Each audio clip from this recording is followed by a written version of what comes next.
తేలికగా పూజ చేయడానికి అవకాశం ఉన్నంతగా ఎక్కడా ఎవరి విషయంలో ఉండదు. ఆయన గరికతో పూజ ఇష్టపడతాడు. గరిక దొరకంది ఎక్కడ నాకు చెప్పండి. గరిక దొరుకుతుంది.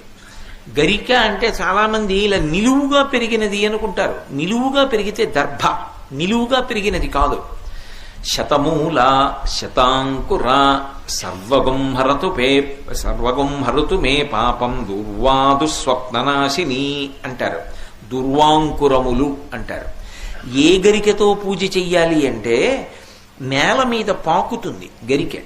చూడండి, ఇలా ముందుకొస్తుంది, వేర్లు దింపుకుంటుంది. ఇలా కొంచెం ముందుకెడుతుంది, వేర్లు దింపుతుంది. ఇంకొంచెం ముందుకెడుతుంది, వేర్లు దింపుతుంది.